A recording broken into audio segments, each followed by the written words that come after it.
Resuming debate, the honourable member for Stormont, Dundas, South Glengarry. Thank you very much, Mr. Speaker.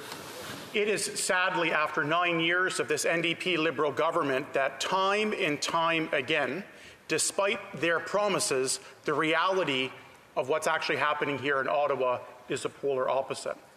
Back before the Prime Minister came into office, he said that he was going to have the most transparent and accountable government Canadians have ever seen.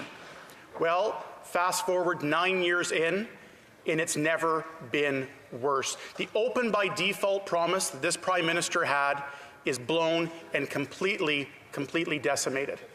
Here we are again, months and months and months of a continued, in this case, a carbon tax cover-up, where the independent parliamentary budget officer has been gagged, not able to provide to the public, not just to this House, but to all Canadians, the real numbers and the real facts on the impacts and the proof of the negative impacts this carbon tax plan currently underway and currently set to expand significantly and make life even more unaffordable in the coming years. We see the reality on the ground every day, regardless of what part of the country you come from. Food bank use has skyrocketed. 2 million Canadians using a food bank in 1 month. The increase still even so bad, it's expected 1 million more visits will be made to food banks in Canada this year alone. Canadians are going to pay $700 more on their grocery bill in 2024. Every metric showing to help try to make life more affordable, to give Canadians some relief, is getting worse, not better, the longer they are in office. But here's the games the Liberals tried to play and failed miserably on today. For months, we have called on the Liberals to allow the parliamentary budget officer to table the full report that he has been gagged about. Can't speak about it, can't make it public, can't show to Canadians the facts that we all know on the ground, but would prove to the work that he has done. So just as we started to debate our opposition motion on document production, ordering the government to release the full report, show all the homework today, they play a game. And what do, Mr. Speaker?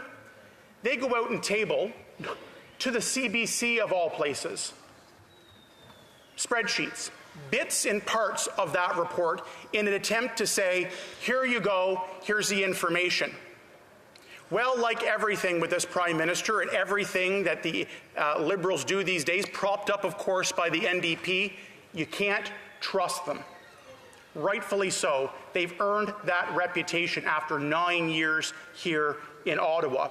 But what the data did show so far today was confirmed what Conservatives have been saying all along, confirming what millions of Canadians are feeling in their communities in the past couple of years.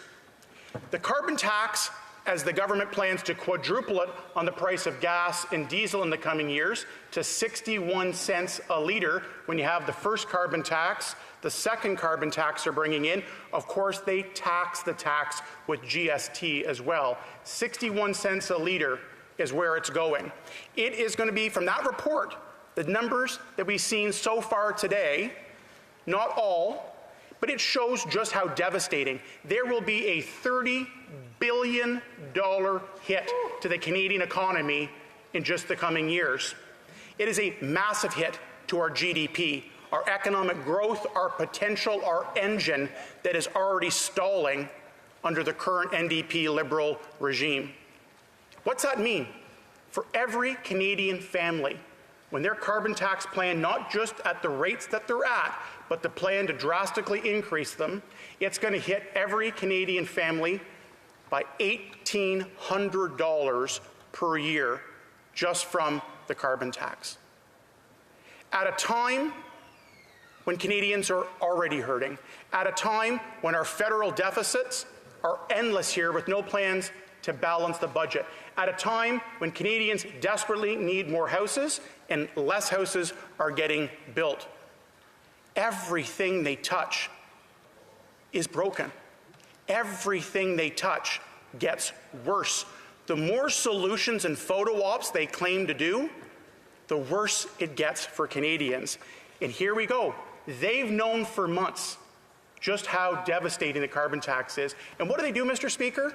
For months, they just block it from even being talked about. They gag the parliamentary budget officer. But here's the thing. They claim the carbon tax is so great and people get all they're further ahead after all this carbon tax money they collect and redistribute. If it's so true, if that's correct, why are they hiding this report?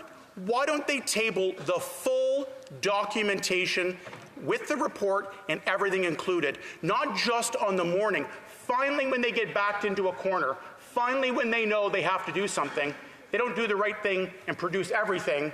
They sliver off something and give it to the CBC the morning of and try to say that their work is done. We see the first part. We see the $30 billion a year hole it's going to blow in our GDP and in our Canadian economy when the carbon tax gets even larger on the price of gas, on home heating, and just driving up the cost of everything. It is endless how much this carbon tax impacts Canadians. The price of gas for families to go around on their own. The price of diesel for trucking companies to go and take food, to go and take furniture, to go and take goods and supplies, it is driving up the cost there as well. Aviation, there's a carbon tax on plane fuel. And airlines use tens of billions of liters. They're driving up the cost of every mode of transportation, driving up the cost of living. And so, Mr. Speaker, we need full accountability, not the games the Liberals tried to play today of tabling something minutes after debate started, saying that is enough. It is not enough. Canadians are sick and tired of the games the Liberals play. They are sick and tired when this Prime Minister bragged about the line, open by default. We'll just share all the information and let the chips lay down. And now they're blocking. I've never seen this. The parliamentary budget officer having a report would like to make it public as he's kind of got both hands tied behind his back and backbench Liberal MPs are taking shots at him. There's a report that can go and vindicate the good work that this public servant is doing, the independent work that he is doing. And we have a Liberal government that's gagged him, and then they played the games this morning of tabling only selective pieces, some Excel spreadsheets and numbers, and not the full picture. So, Mr. Speaker, it is important that Canadians see the full report. And not only that, Mr. Speaker, the report, and not just the numbers that they tried to show today, they need to show their homework. They need to provide their sources. They need to show how parliamentary budget officer, the ability for him to show the work that he did and how he got to those numbers of just how devastating the carbon tax is going to be. Economic vandalism that is going to be further exacerbated the more this carbon tax goes up. So, Mr. Speaker, on this side, we're going to be very clear. The entire House, the Bloc, the NDP, the Greens, the Liberals, everybody must allow full transparency when it comes to the work of the parliamentary budget officer in this report. So what I would like to do in my remaining time, I believe I have about a minute left, Mr. Speaker, is I would like to move an amendment just so we are clear to Canadians and in the vote that will be taking place this evening. I move, seconded by the member from Foothills, that the motion be amended by replacing the words, quote, provided that it, unquote, with the following, quote, together with any bilingual memoranda or other briefing materials prepared in relation to this analysis, provided that these documents. I'd like to put that forward, Mr. Speaker. It's time for full transparency. It's full time for all the information. Allow the parliamentary budget officer to be ungagged, show all of his homework, and let Canadians see just how devastating life is after this carbon tax and after 9 years of this Liberal NDP government. Thank you, Mr. Speaker. I must inform the honourable members that an amendment to an opposition motion cannot be proposed without the consent of a minority of members or the deputy whip, or they can refuse their consent. Since the mover of the motion is not present in the House, I would ask the Deputy House Leader if they agree with this amendment being moved. L'honorable Mégantic-Érable. The Honourable Member for Mégantic-L'Érable. Thank you, Mr. Speaker.